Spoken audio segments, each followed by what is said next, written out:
Hi friends, it's the 4th of June 2021. So I'm a few days late with my May update. And the main reason for that, other than just having lots of personal stuff to do, my car, my phone, my computer, everything needed fixing. But I was completely thrown, although with hindsight not surprised, that the authorities have nabbed Ella. And not, so many have called her a fugitive from justice regarding the Hampstead case. But trust me, they have known where she hasn't been that secretive about being based in Spain. And the intelligence services have known where she is for a long time.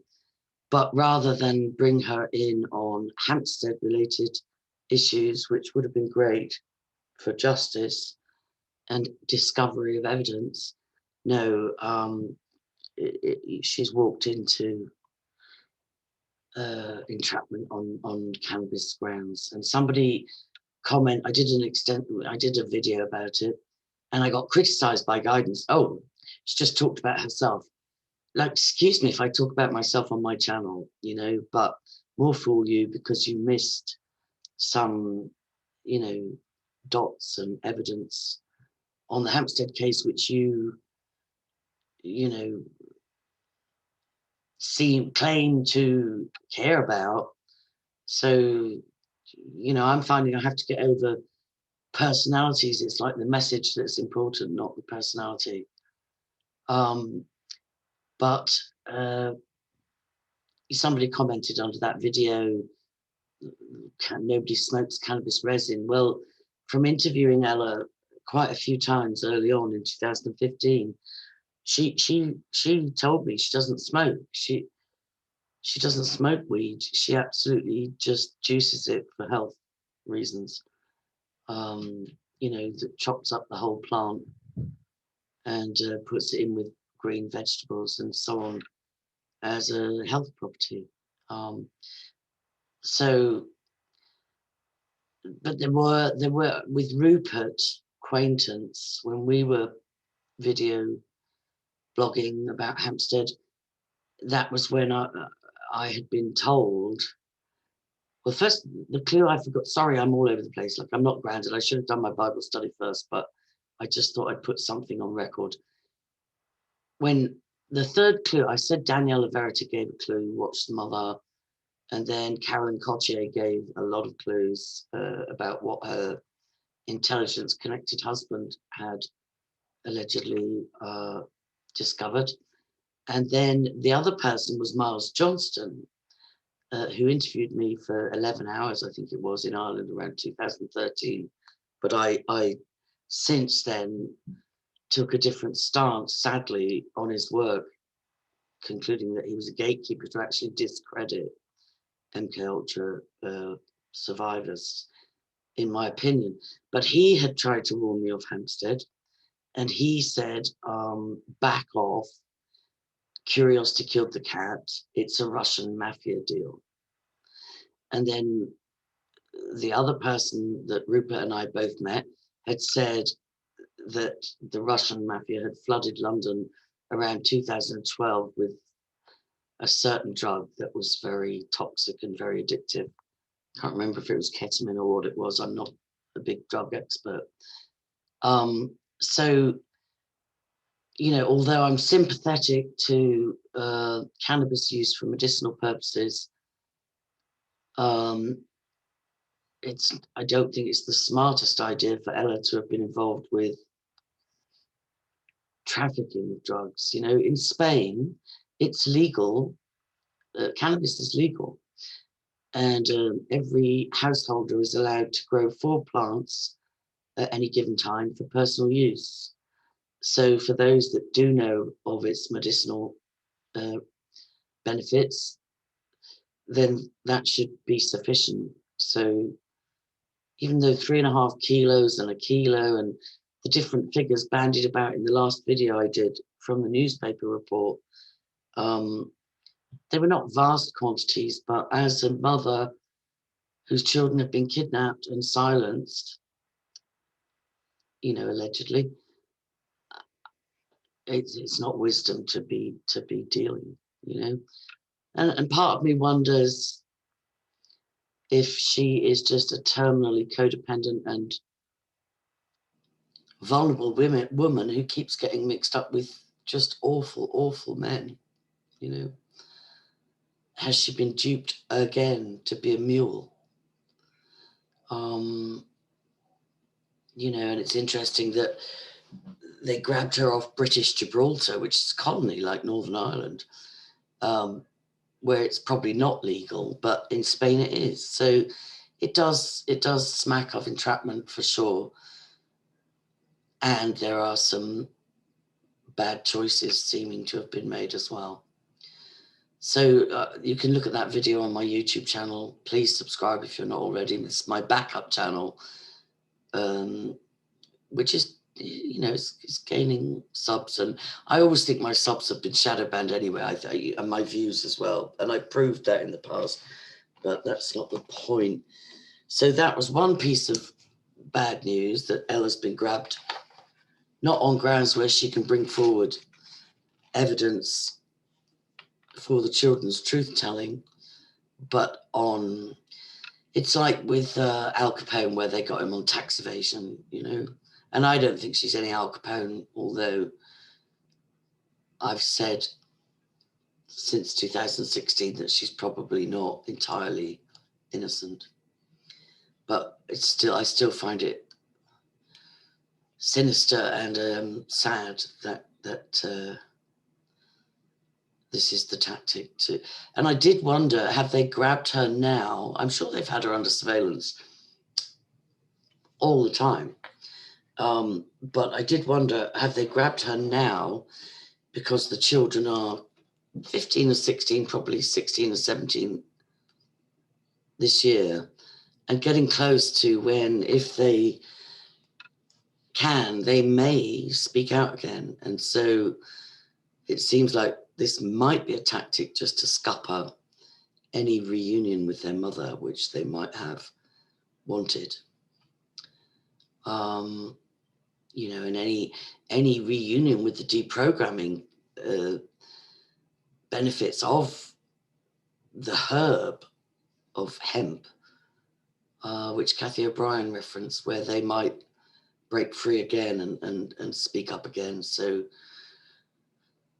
I think as Elisa and Gabriel approach adulthood, I mean, I had a threat from Ricky Dearman saying, I can't wait till they're old enough to turn around and sue you for everything you've got. And I know somebody contacted them on their social media, the children, and before it could be intercepted or even answered by Ricky, possibly was, but this person got a response. It was a judge's daughter, and she got a response saying something about, oh, our mum and her boyfriend made us say those things. So we don't know if those children will ever break free again, but it seems like taking Ella out of the picture is a strategy to maybe frighten the children. This is often what abused children are told. If you speak out, we'll get your mum, or we'll get your brother, or we'll get your animals, or, we'll get you. So conjecture there, but hey. The other apparently bad news is that John Patterson has been sectioned indefinitely at the pleasure of the health service, the health board, National Health Service, at their discretion. And if anybody in the truth movement is familiar with Melanie Shaw, because they couldn't hold her in the prison system, she was sent to Rampton, which is a criminal mental health facility like Broadmoor, where Jimmy Savile operated. And she's still not free. So even though you might think, oh, it's an easier gig getting the psych unit rather than jail, but in jail, there's at least a finite, when you can apply for a parole, and you can appeal and all the rest of it. But with psych sentencing, it's at the pleasure of the powers that be, So, And also John Patterson got a lifetime ban from mentioning Karen Irving, Steve Martin or Ricky Dearman. And there's that old adage, if you want to know who's dangerous or who's in power, look at who you're not allowed to criticize, you know. So you can have the microcosm of Ricky Dearman, Steve Martin, Karen Irving, or the macrocosm of certain ethnic communities, of which Karen Irving is one, and which was very much involved with the Hampstead case, and Barbara Kahan and Finchley Road, and Lighthouse Media, Swift Incorporated, Temple Secretaries, and so on. I really implored Jesus, the researcher that kind of picked up the mantle from Gordon Bowden, to narrate his videos, because I know I'm not the only one that maybe doesn't have the eyesight or the technology to examine visually massive evidence if it doesn't have an audio narration as well. Gordon Bowden, I believe, started off as a good guy. He got infiltrated, in my opinion, by Joanne Solis, whose father of her child is connected to Levi Belfield, convicted murderer now, I believe, of Millie Dowler, and likely connected to a paedophile ring. So Joanne Solis, connected by 2 degrees to Levi Belfield, infiltrated Gordon Bowden's inner circle, and then he got threatened by Special Branch, and in my opinion he caved, but it doesn't invalidate his work of 18 years research into money laundering, primarily out of the UK, but all over the world. And then Jesus took up the mantle and started building on that research, and it just does superb work. But as I say, it's hard to access because it's all visual with no audio. So I'm trying not to be depressed. Yeah, I did a show with Brian Harvey, and I'm sure he got some backlash and I got some backlash. And there is the question of Swift Incorporation, which I'll ask him the next time we talk, which hopefully we will. We're still messaging back and forth, and really it's like he's a generation younger than me, but he's doing such good work, in my opinion, that when there's stuff I know, I just feel to pass it on, because I'm just one person, and only if we share the little bits of the jigsaw amongst ourselves do we have any chance of overturning the predator class and their agendas. It's literally like, you know, doing a jigsaw puzzle, and it's like, so there's just a lot of stuff that's come to me and that I know, and I do want to get it out there. And if Brian and I talking can broaden that research and that evidence, and I say join the dots, it's such an overused phrase at the moment, and it makes me laugh in a way, because I had a babysitter for my daughter who was addicted to crossword puzzles, so addicted she would get up at 4:30 in the morning when the paper was delivered to do the crossword. And so the internet seems like, in some ways, the modern day crossword addiction. It's like, there's a case, can we solve it? Can we research it? Can we, you know, what's 4 letters starting with blah, blah. So I'm trying to find a balance between taking care of my own life, my own history, and my own future, what's left of it. But it's hard to stay silent when you know stuff, or you can corroborate things, or you see a pattern. This is why so many autistic people have come into their own on the internet, because they see patterns. I'm not claiming to be autistic, but the seeing of patterns or the joining of dots is very addictive.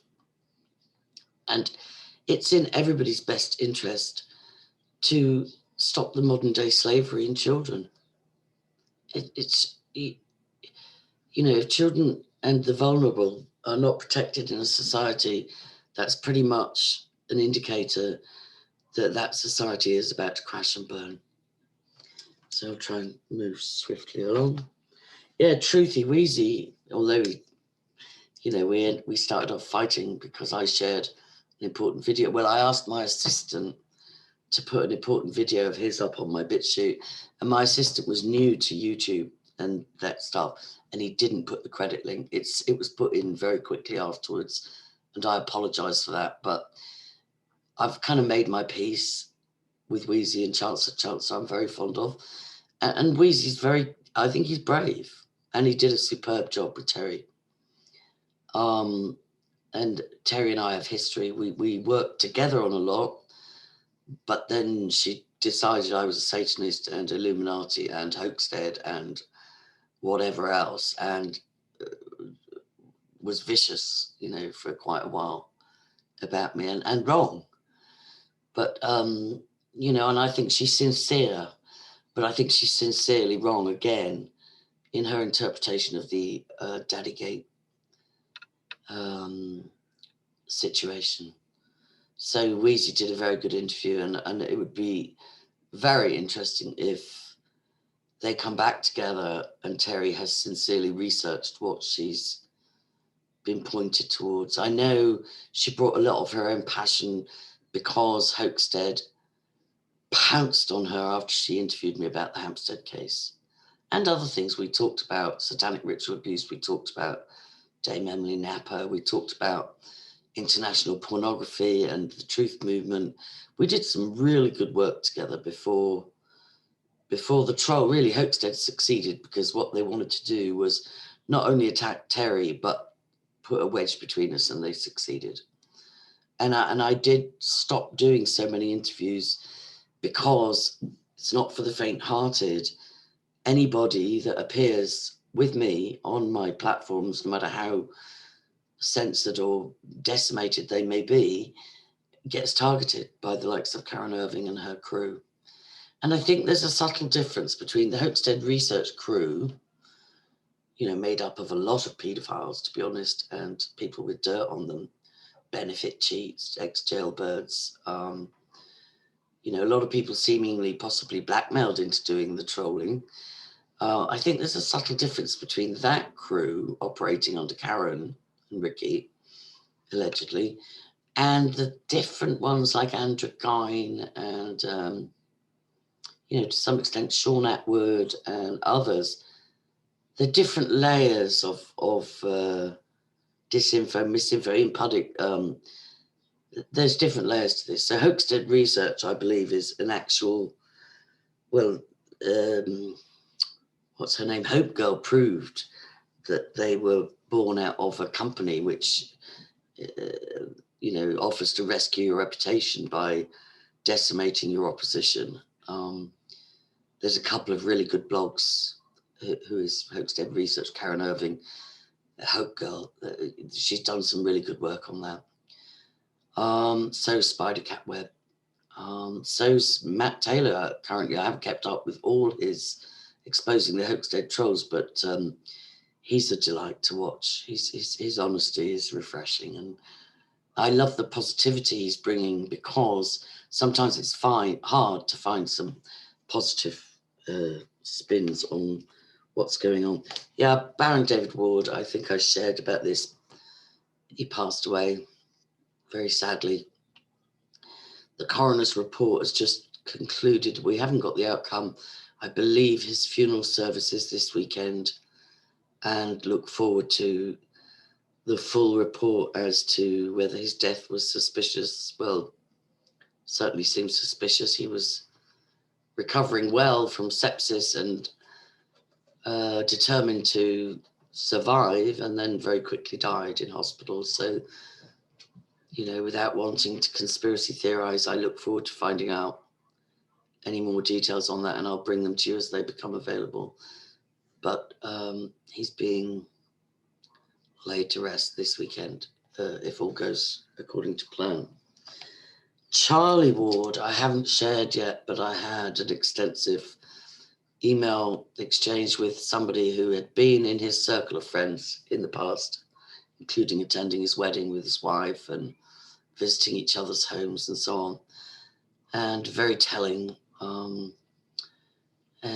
I will hand that on to the people that are doing the deep research in that arena. And it's difficult because I'll tell one on myself.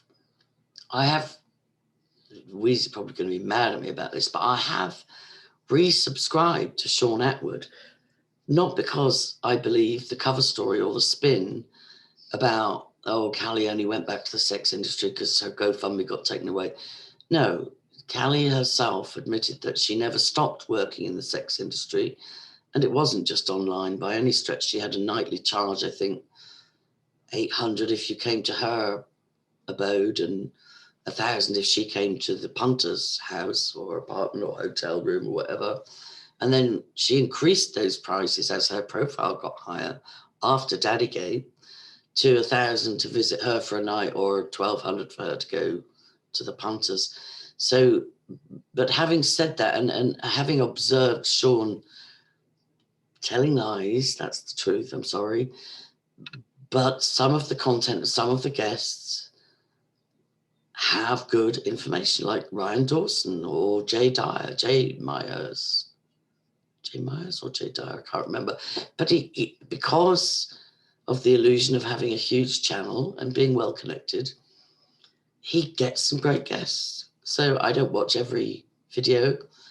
I'm not big into true crime per se, but wherever it impacts on children and child abuse, I will check in there. And, you know, of course, we would like these people to be honest and fully transparent.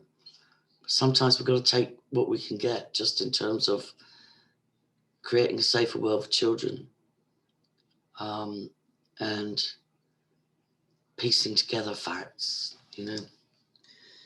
I don't know if I covered all. Yeah, so the Charlie Ward stuff I'll pass on. I don't want to put this lady in danger. You know, she did some pretty, you know, deep disclosing. And if you make enemies of people, even like people like Sean Atwood or Charlie Ward or, you know, that British bird, something or other.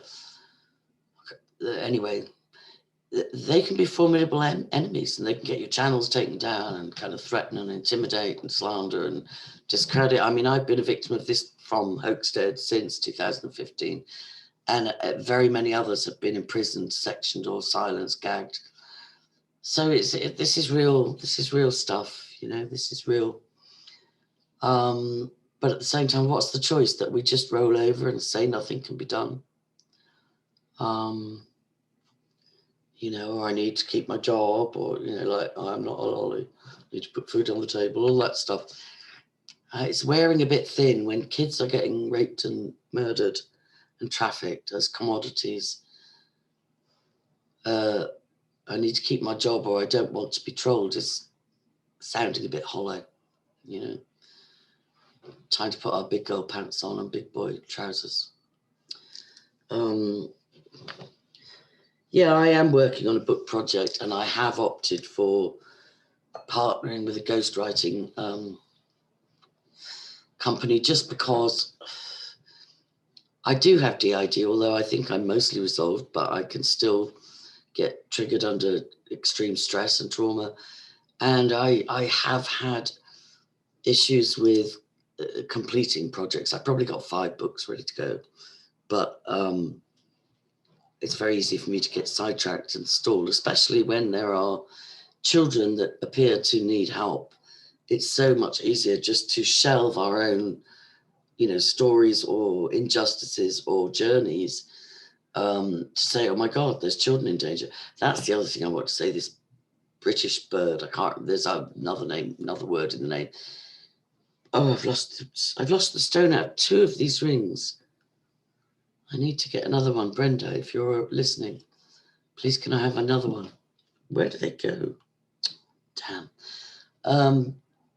Yeah, the Great British Bird, or whatever her name is, did a podcast with an American, you know, telling a story of a trafficked little boy dying in her arms and wanting to raise a lot of money in his name, you know, to stop child trafficking and child rape. And it just, you know, it may be true, But it just reminded me of the Jeanette Archer story of Ben dying in her arms. And yet more and more facts are coming out to discredit Jeanette Archer's backstory. And I at first, I am a bit of a sucker at first. I thought, wow, this is genuine. And then I started to smell a rat. And there are others doing really good work on, you know, just showing the absolute inconsistencies in the backstory, you know. So it is a case of what is truth. It really is a case of what is truth. And we need to make sure we have a life in between trying to establish what is truth externally. And that's what Andy Devine often says, is like, we need to look inside ourselves before we go devoting our lives and our liberty in a lot of cases to investigating external truths. It's always good to take inventory of ourselves. Yeah, the truth movement, yeah. And then there's various things bandied around by people online, including Brian Hill. I got your message saying, did I email you or was it a clone? I haven't emailed you, Brian. I've commented under a couple of your videos, usually after the live stream, and I didn't email you. I have emailed you. You've emailed me, but not for months and months. I did say I would come on your live when I got my PC back. Cagey about. It's very strange to me, the information you brought about Ricky Dearman and the Hampstead case. It's very strange to me that you've now partnered with somebody who absolutely advocates for the denial of all of that, which is Bleeding Heart and her admiration of Karen Irving, El Coyote, and the Hoaxdead blog. So there's a bit of a dichotomy there, call it that. But you say you're Marmite, people love you or hate you. I invested a lot in you. You know, I risked my channel and my credibility, and I invested 3 months of my time. And you didn't come through in the end. So, you know, that doesn't mean you can't do some good work now. It doesn't mean, you know, you are an alpha male and you are brave. But no, it's not Marmite. It's not, I don't have to love you or hate you. I have to see, okay, here's somebody, you know, ostensibly doing good with some very deep flaws. And I guess in some way we're all like that. We all have flaws.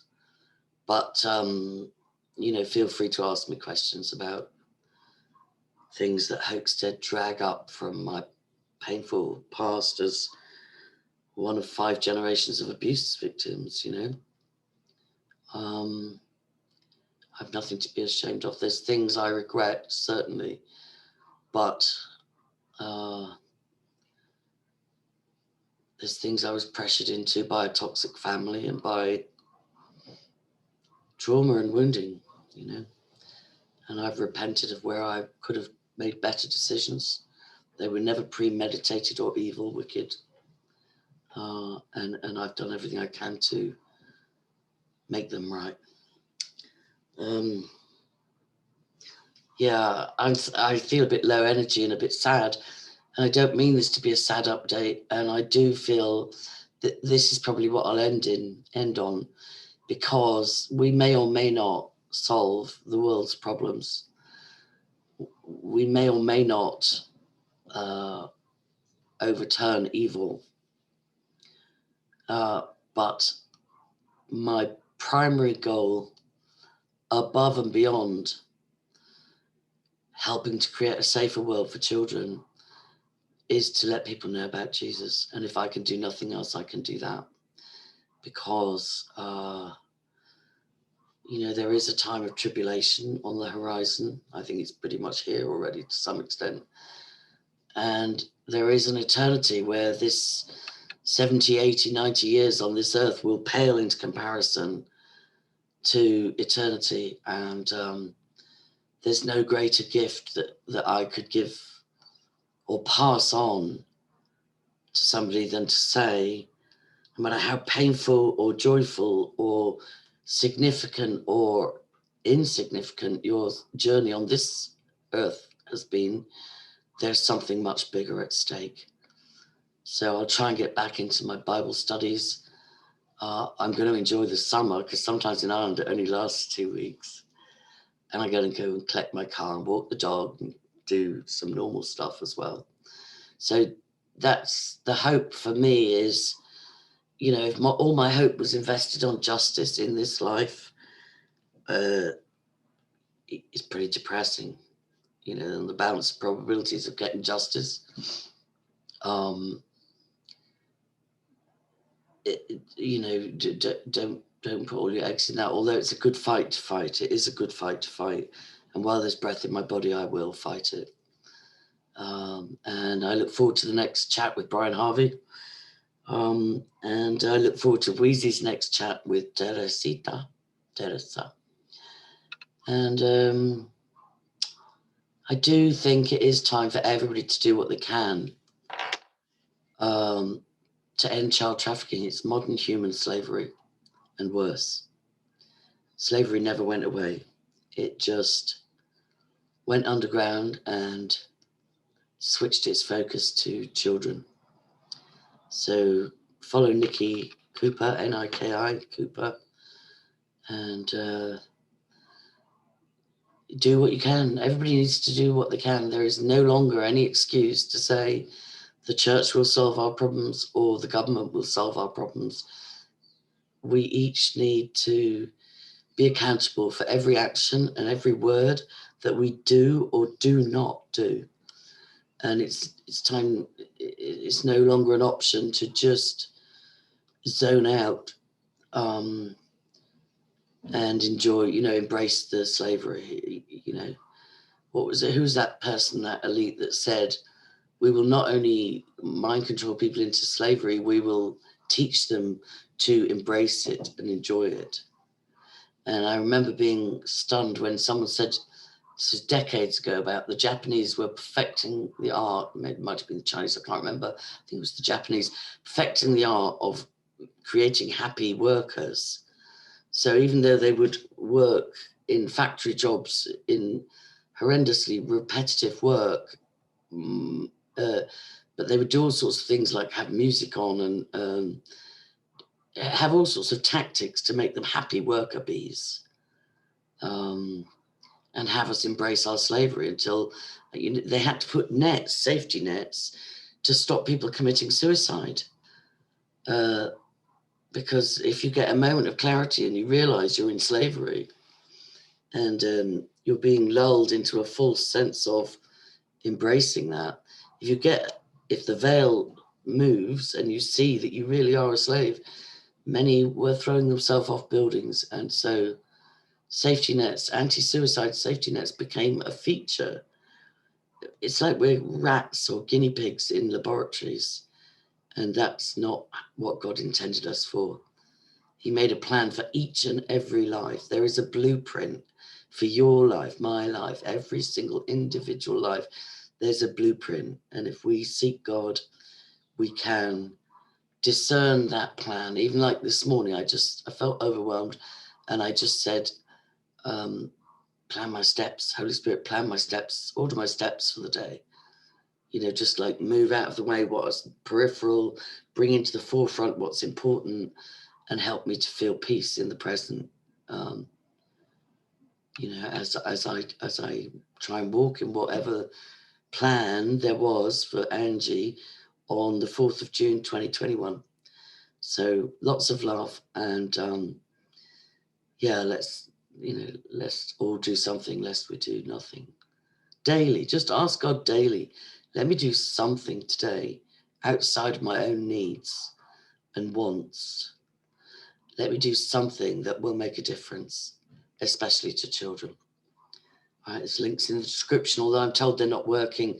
I'm going to have a brainstorming session with my assistant over the weekend, and he's the wizard with that stuff. We'll get the links working again. But Angela Teresa Power Disney on Facebook, Angie Power Disney without the Y at the end on Twitter. I think it's Angie Power Disney on BitChute, although Brian says they used him mentioning that to remove his channel. And yeah, angeluscashes.org, no apostrophe, CACHES. And enjoy the sunshine, get some vitamin D, and lots of love. Bye. Share this, please.